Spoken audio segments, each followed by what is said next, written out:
All right, coming up tonight on this huge football weekend, it's week 4 of the high school football season. Our game of the week takes us to J.H. Rose. The unbeaten Rampants playing host to #1 Havelock. And the Rams came in averaging over 64 points per game. Our backyard brawl sends us to Washington. The Pan Pack played host to rival Northside, and this was a blowout. And speaking of rivals, Green Central and Eastern Wayne renewed that rivalry tonight and in Goldsboro.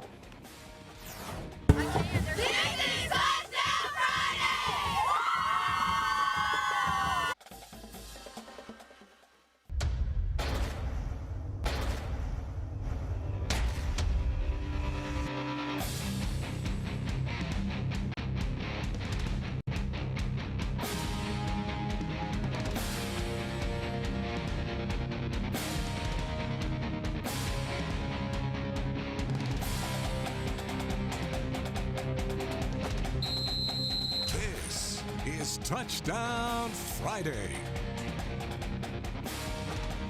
Good evening, everyone, and welcome to week number 4 of the high school football season. This, of course, is Touchdown Friday. We begin tonight with a pair of unbeatens playing right here in Greenville, homestanding J.H. Rose, ranked 4th in our Touchdown Friday top 9, playing host to a Havelock team that had racked up 197 points in just 3 games. Havelock, #1 in our top 9, our Touchdown Friday game of the week. Carolina head coach Larry Fedora was on hand to check out Havelock's Welton Spotsville. He's a Tar Heel commit. It was Rose that would strike first in this one, already up 3-zip. The Rampants are going to give it to Grant Humphreys, and Humphreys keeps his legs moving, fighting for extra yardage, gets down inside the 10.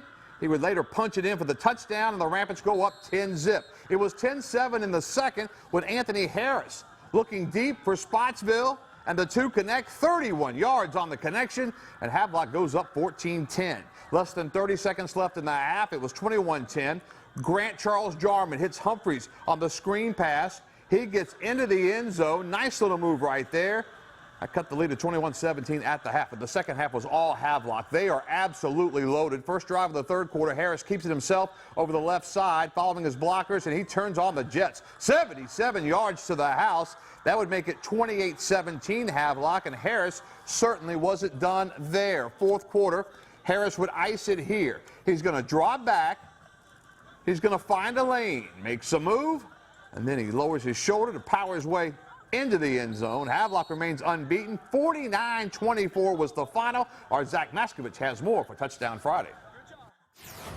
Bailey, was really a tale of two halves here at J.H. Rose High School. Right before the half, the Rampants score to cut the Havelock lead to 21-17. Then the Rams go to the locker room, make some adjustments. They outscore J.H. Rose 28-7 in the second half en route to a 49-24 win. Anthony Harris and Welton Spotsville combined for 8 total touchdowns in the victory. And afterwards, Caleb King had a lot of high praise for his 2-star offensive players.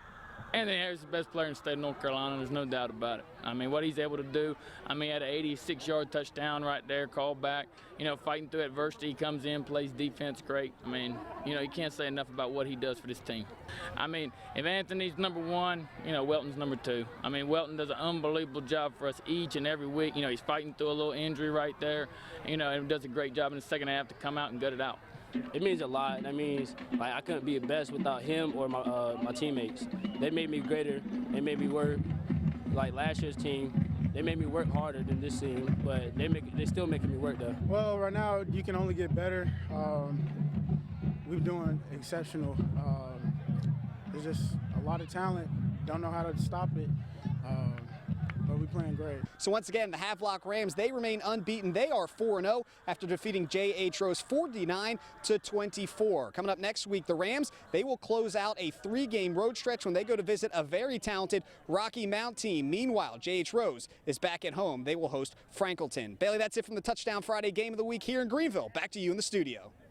All right, let's go to South Central now. The Falcons look to stay unbeaten on the season. South Central ranked 5th in our Touchdown Friday top 9. The Birds playing host to North Pitt tonight. South Central would throw the shutout in this one. The Falcons at home against their county rival. South Central dominant. Last play of the first quarter, Justin Humphreys back to pass, looking deep. He finds Jeremy Lewis on the big game. They'd already connected for a touchdown, and the Birds were in business. Second play now of the second quarter. Nazir Monroe-Smith trucks the Panther defender. Get out of the way. Touchdown South Central on the ensuing kickoff. The problems for the Panthers continue. North Pitt can't field the football. It's a live ball. Markel Gibbs has the recovery, and the route it was on. Jameer Artis cashes it in for the touchdown, and the Falcons are going to go on to win. South Central knocks off North Pitt by the final of 40-0 as the Falcon D throws that shutout tonight. Wilson Hunt and New Bern in a good one tonight. Bears at home looking to make it 2 wins in a row, but Wilson Hunt jumps out in front in this one. Nathan Lemons to Tyquez Taylor. Back to pass, throws the strike, and Taylor has got it in stride, got 1 foot down. That's all you need. Warriors up 7-0. Hunt doubles their lead. Lemons on the quarterback keeper. Nice little fake, follows his blockers. Get out of the way, I got a touchdown to make. Hunt led 14-0 at that point. The Bears, though, at home claw back in this one.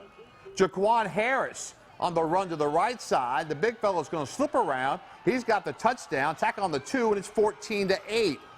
But Hunt comes back again. Zyquez Grooms for the touchdown. And Wilson Hunt goes on the road, beats New Bern by the final of 27-22. Pitt County rivals collide at Aiden Grifton tonight. Jaguars, Chargers, Paul Cornwell slimming down a bunch, looking good. Chargers pick up a key first down here. Blake McLawhorn to Ray Darden. Nice little moves, breaks some tackles, and he moves the chains. The Charger defense made it tough on the Jags. Marlon Cannon blows up the play, and Tyler Brown finishes it off. The Charger defense, they get the shutout tonight for their coordinator, Todd Light. McLawhorn then to Jeffrey Gunter. Gunter makes the catch.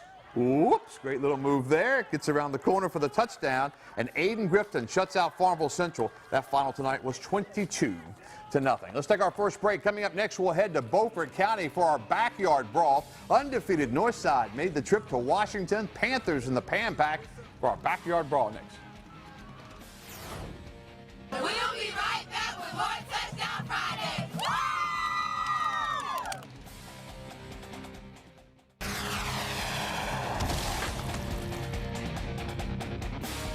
Welcome back to the start of a huge football weekend in town. We've got week 4 of the high school football season tonight, and then East Carolina, North Carolina tomorrow afternoon at Dowdy-Ficklin Stadium. Our rivalry game this week comes from Beaufort County. Unbeaten Northside made the trip to Washington for our backyard brawl. The captains at midfield for this one. Northside looking to move to 4-0 with a win, but they would struggle in this one all night long. Panther quarterback Jonathan Clark looking for some room, but watches Washington's John O'Brien flies in for the big hit and the tackle. The Pan Pack already up 7-0, looking for more. Antoine Godley airs it out. Uriah Lawrence hauls it in, makes the nice cut, and he's into the end zone for the touchdown. Washington with a 2-touchdown lead. Northside in trouble again. 3rd and 28, deep in Washington territory, but Jonathan Clark will make some magic happen, breaks a bunch of tackles, needed 28, got 37 on the big run. But the Panthers would turn it over a few plays later. Washington with a 4th and 1 inside the 5. The handoff to Michael Clark. The big fella gets in with ease. He had 4 touchdowns on the night. Washington shuts out Northside 44-0. Our Ken Watling with more on our backyard brawl.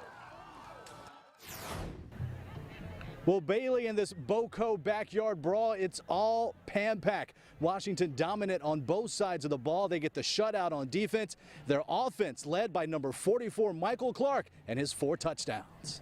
I mean, it's the biggest thing we can do right now. I mean, we lost 2 games in a row, and we came down out with a win thanks to the linemen and the defense, and we came out with a win. Michael Clark's a special kid. You know, he's a leader in our program. He does everything we ask him to do when it comes to running, lifting, academics, everything. He's a great kid. You know, we played with some fire and some passion. We were aggressive tonight. You know, we played fast and physical, which is the trademark of our team. What does it mean for your team to bounce back from 2 straight losses in a rivalry game? Well, our boys have something to prove, and now we want to go win the conference.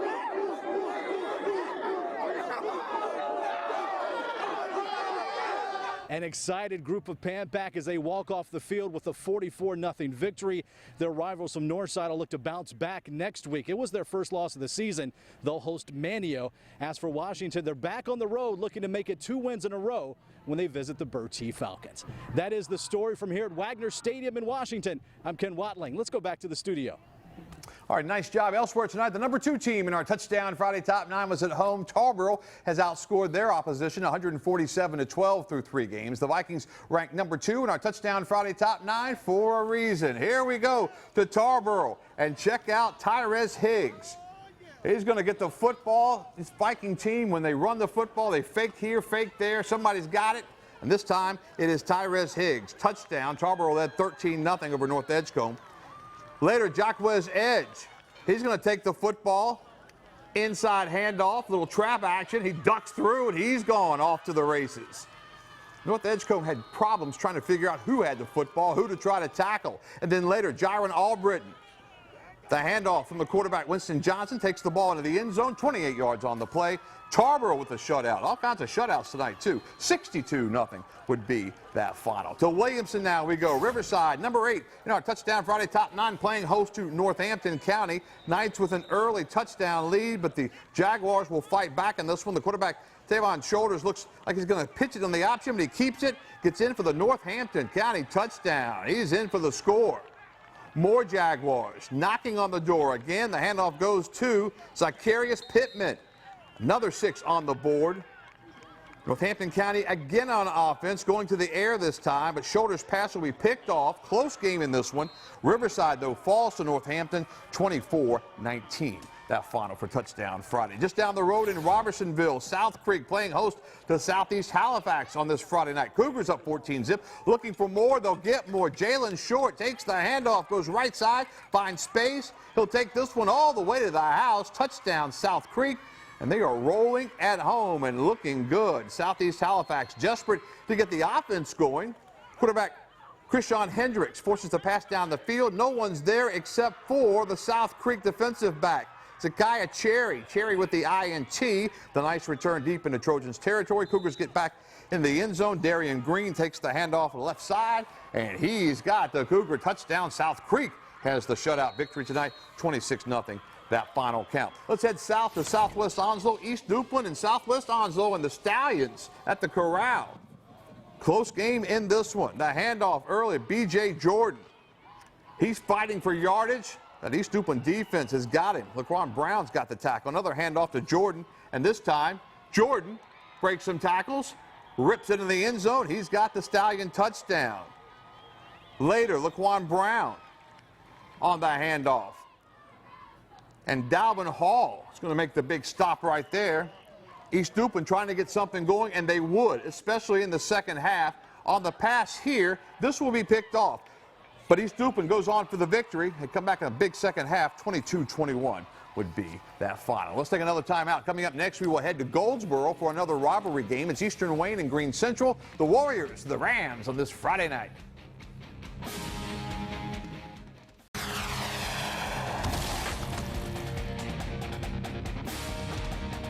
Welcome back to Touchdown Friday on this 4th week of the high school football season. Rivals collided tonight in Goldsboro. Eastern Wayne playing host to Green Central, and this one will go right down to the wire. Here we go. Wayne County Rams trying to steal one on the road. Green Central on the doorstep here. The handoff goes to A.J. Green. He's in for the score. Rams on the board. Later, the Rams on offense. B.J. Corbett has a man open, lets it fly. Number 1 connects with number 2. That's Jaber Barnes. Easy catch for another Green Central touchdown. Rams looking good on the road. Back to the ground in the third quarter, much like the first, just about the same spot, same result. A.J. Green in for the touchdown. But Eastern Wayne would defend their home turf. Junius Tyson takes the handoff into the end zone. Warrior touchdown. Green Central comes right back, and it's that man again, A.J. Green, right up the middle, right into your living room. This turned out to be a really good game. Junius Tyson for Eastern Wayne gets in for another touchdown. And later the Warriors get in position for the game-winning field goal. Agnes Dove connects. Eastern Wayne wins it 35-32. For more, here's our Dominique Moody. Hey, Bailey, you have to tip your hat off to both the Warriors and the Rams. They came in here and they did not disappoint these fans. A very back-and-forth affair, and ultimately it's the Warriors that come up big time as they beat the Rams. Fight from our guys. Our guys knew that. I told them coming in, it's a must-win. You know, you hate to say that early in the season, but, hey, it's all about what we believe in and that we can finish the game. We finally came out on top on a good, great Green Central team. It feels great, you know. It just feels so many emotions right now. Yeah, there were definitely a lot of nerves, but as I've said before, I just got to put it aside and just deliver. It's still going to take us to keep grinding, you know, getting stronger in the weight room. Definitely get ready to prepare ourselves for a great D.H. Conley team in 2 weeks. And the Warriors have more time to celebrate. They go into next week on a bye, but they have a little bit more time to prepare for a D.H. Conley team. On the other side, Green Central is set to face Farmville Central next week. That's a big rivalry game. We're going to send it back to you, Bailey, in the studio. All right, let's head south now to Carteret County. West Carteret playing host to a desperate West Craven team tonight down in Morehead City. Mike Twitchell's Eagles off to a rough start this year, but they eke out a win in this one. The Patriots and the Eagles. West Carteret led 7-6. Time running out in the half. Deshaun Jones, the pass for the end zone. Latrell Campbell intercepts it, hangs on, and he's going to take off in that end zone. May have gotten a clip right there, and the tackle made.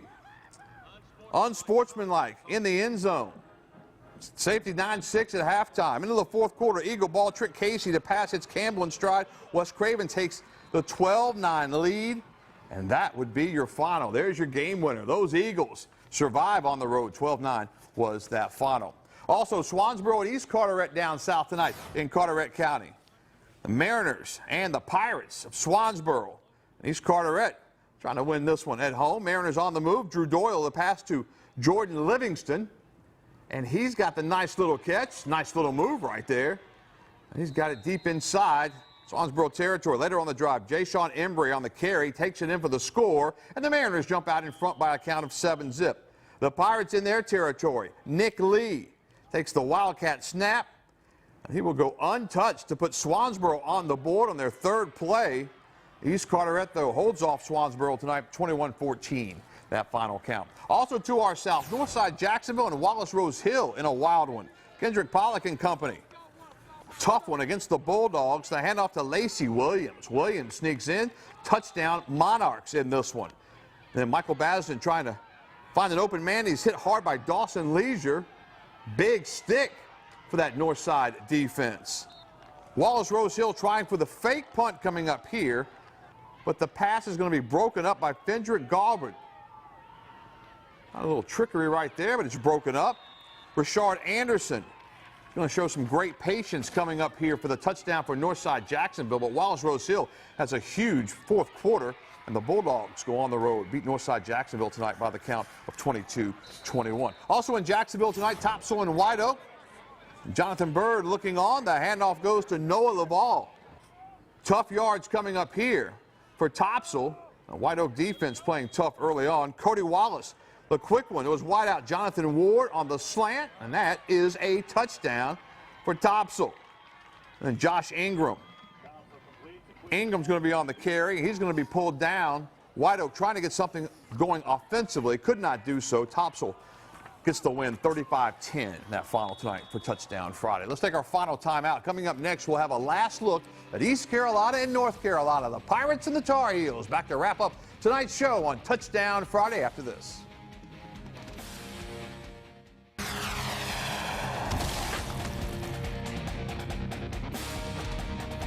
All right, welcome back to Touchdown Friday as we kick off a big football weekend in Greenville. Coming up tomorrow, it's East Carolina and North Carolina, 3:30 kickoff at Dowdy-Ficklin Stadium. Now, the Pirates have had success of late against North Carolina in Chapel Hill in 2013. ECU won it by the final of 55-31. The captain, Shane Carden, put on a show. Pirates had 603 yards on the day. Carden threw 3 touchdown passes, ran for 3, and the Pirates won it 55-31 would be that final. And the last time these two hooked up in Greenville, September of 2014. Pirates put 70 on the board against the Tar Heels. Shane Carden threw 4 touchdown passes, ran for 2 more. The Pirates ran up a school record 789 yards, blitzing the Heels 70-41. Those were the glory days, weren't they? Pirate fans and players would love to relive some history this weekend. Pirate coach Scotty Montgomery says there's one reason he thinks his team will bounce back this week. UNC. The fact that we get to play the Tar Heels, that's been really, really key and critical. That's a huge rival for all of us. It's been a huge rival for mine for just about all my life. And these young men, the moment they inked to come here to be Pirates, they understand the rivalry. I want to win this football game the same way I've always wanted to win against them. Every time, you know, the word is brought up, it's the same deal. For sure, it's all about the next week. You can go in there and beat UNC at your house. It sends a message that that you've moved on, you made the corrections, and this is a completely different ball club. What does this rivalry mean to you? To me, this rivalry means everything. Kind of do more with less here at East Carolina. Seems like we never have the respect of anybody. So even when we beat teams that we shouldn't, everybody still is talking crap, and it seems like we can never get respect. So I like to think of us as a bunch of blue-collar guys that go out there and do the hard work, and we're looking forward to bringing it to UNC this week. Of course, weather was the big story last weekend, with the game having to move to Sunday. Hopefully that will not be the case this week. For more, here's Chief Meteorologist Jerry Jackson. Well, of course, we've got a big game coming up. ECU taking on UNC coming up Saturday afternoon. It looks like we are going to have at least some chance of thunderstorms moving in and out. There's actually a stalling front that will be nearby. And even though we do expect enough sunshine tomorrow to warm us up to very hot, muggy conditions again with that boundary in place, there will be at least a 50-50 chance of pop-up thunderstorms. So if you are going to be heading out to enjoy the game, make sure you pack along that First Alert mobile weather app and customize the radar display as we head deeper into game day evening. Otherwise, it looks like it is going to be muggy and winds generally light unless we get any thunderstorms moving through. And that is your First Alert game day forecast. And let's all hope the rain stays away. Let's recap some of the big games from this fourth week of the high school football season. The #1 team in our Touchdown Friday top 9, Havelock, rolled past J.H. Rose 49-24. South Central stayed undefeated. The Falcons beat North Pitt by the final of 40-0. Aiden Grifton beat Farmville Central 22-zip. Washington in our backyard brawl shut out Northside 44-0 was that final. We welcome Southern Bank to our show as our sponsor for our extra points. These are our plays of the night for week 4. Good night, everybody.